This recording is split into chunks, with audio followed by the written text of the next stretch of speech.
The Galactic Assembly had long feared the destructive potential of hydroweapons, concentrated liquid compounds engineered to destabilize atomic bonds. They have been classified as Type 4 contraband throughout civilized space. When deployed, a single vial could dissolve an entire destroyer-class vessel.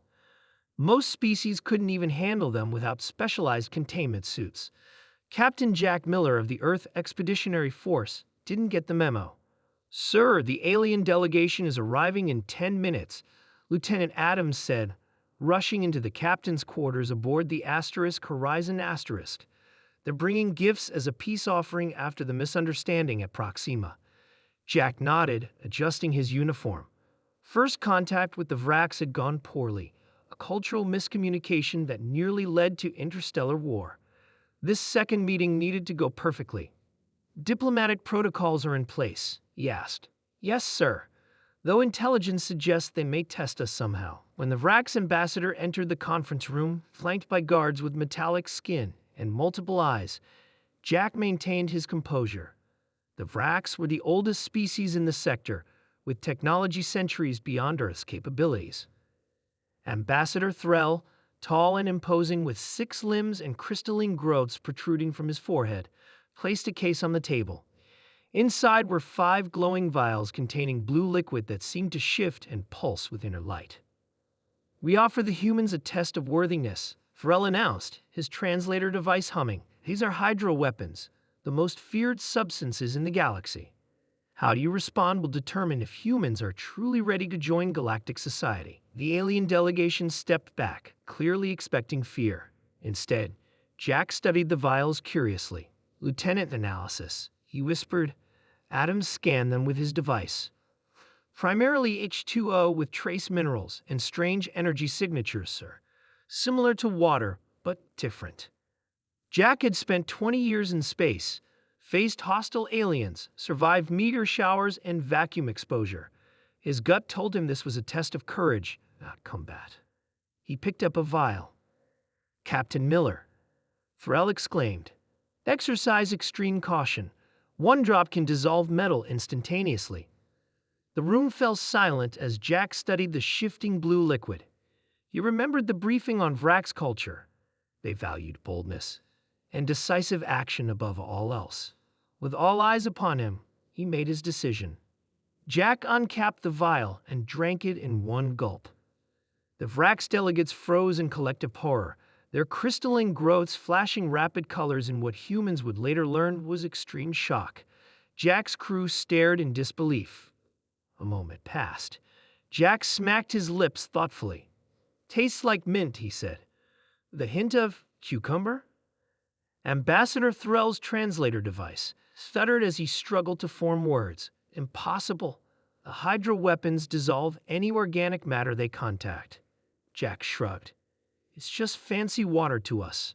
Quite refreshing, actually." The truth dawned slowly on the assembled aliens. Humans, composed of approximately 60% water themselves, were naturally resistant to hydroweapons. What devastated other species was, to humans, little more than a sports drink. Adams, catching on quickly, grabbed another vial and drank it. "This one's more like strawberry," he noted casually. The revelation spread through galactic communications networks faster than light speed. Humans, the newcomers from the backwater solar system, were immune to the most feared weapons in the galaxy. Moreover, they enjoyed consuming them. 3 standard months later, the Galactic Assembly convened an emergency session. Jack stood before representatives of 57 spacefaring civilizations.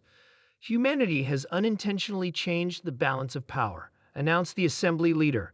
"Your natural immunity to hydroweapons makes you uniquely valuable. Several hostile forces have already withdrawn from contested territories upon learning human colonies were being established." Jack hadn't expected this outcome.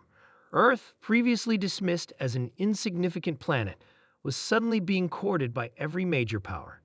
Human immunity to hydroweapons made them perfect for cleanup operations, containment teams, and as diplomatic deterrents.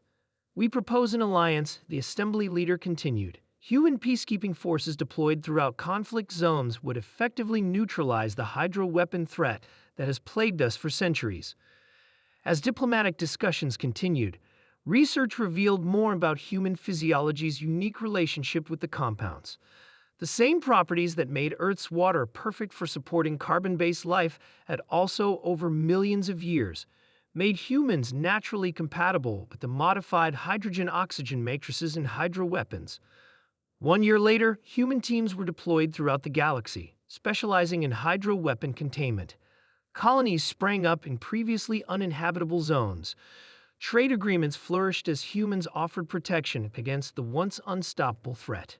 Jack, now Admiral Miller, stood on the observation deck of the New Earth Embassy on Vrax Prime, watching ships from dozens of worlds dock at the orbital station. Did you ever imagine drinking that vial would lead to all this?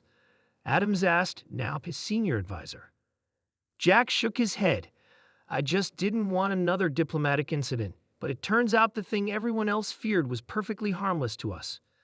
Not just harmless, Adams added. The medical teams have found therapeutic applications. The hydro compounds are being used to treat several human diseases now. Jack smiled as he watched a Vrax child cautiously accept a sealed water bottle from a human diplomat, a symbolic gesture showing how far relations had come. Sometimes, he said, being different isn't a weakness. Sometimes it's exactly what the galaxy needs. The feared hydroweapons were now manufactured exclusively on Earth, not as weapons, but as the foundation of a new era of human-led peace. All because one captain was thirsty enough to take a drink at exactly the right moment.